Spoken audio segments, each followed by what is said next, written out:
form of storytelling, and how did you arrive at that as the way to tell this story? Well, it's two things, really. The first thing, it took me about 18 months to say yes to this when Todd Black said, "You want to write a movie about the relationship between Lucille Ball and Yes, there it is."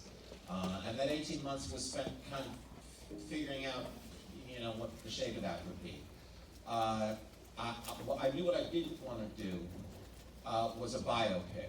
The structure of a biopic, it's very hard to shake that structure that audiences are very familiar with, the cradle-to-grave structure. This happened, then this happened, then this happened, kind of a greatest hits album of that person's life.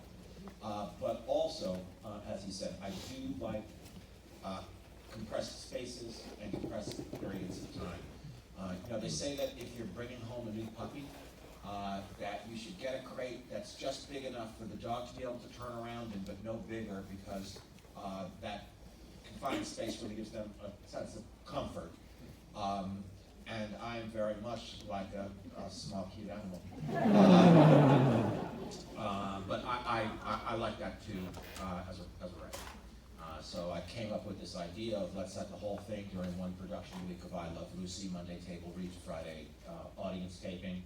And I identified 3 large events, the Red Scare, as they called it, Lucy's pregnancy, and Desi showing up on the cover of Confidential magazine with another woman, and the headline, Desi's Wild Night Out. Everything that happens in the movie happened, it just didn't all happen in 1 week. I did that.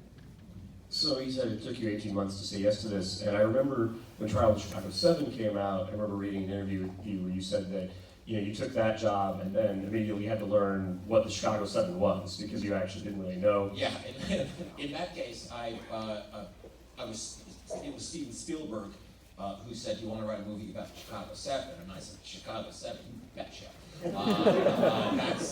I'm in. I've always been writing to write a movie about Chicago 7, and I left his house, called my father, and asked my dad who put Chicago 7 forward. I was just saying yes to Steven Spielberg. And so for this one, what was your relationship to Lucille Ball before this? I mean, had you been a fan? Did you know anything about these stories, or were you kind of coming in cold again?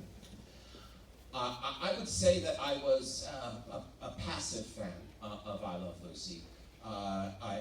Listen, if you grew up in this country and you have eyes and ears, it's impossible not to be familiar with I Love Lucy. But I can remember, on being homesick from school and watching 4 reruns in a row. When word got out that I was writing the movie, when I started writing it, by the way, I didn't know that I'd be directing it. I've directed the last 3 films that I've written, but I still haven't written a movie knowing I was going to be directing it. It's always come as a surprise at the end.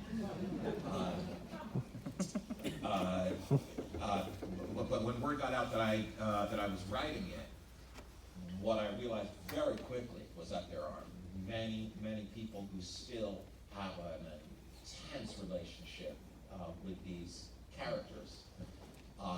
They're fully invested in Lucy and Lucy's marriage to, not Desi, to Ricky, in Lucy's friendship, not with Vivian, but with Ethel, and on to the point that they really have a hard time separating them.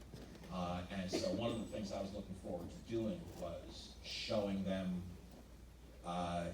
not in the way in which we're familiar with them. They're not, none of them are anything like the characters that they're playing.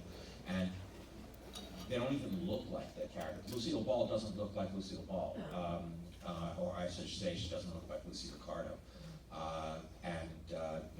Vivian doesn't look like Ethel. Yeah, I mean, the whole behind-the-scenes facet of it I just found fascinating, and you kind of hint in places at how this show was revolutionary, like at the end there, Desi says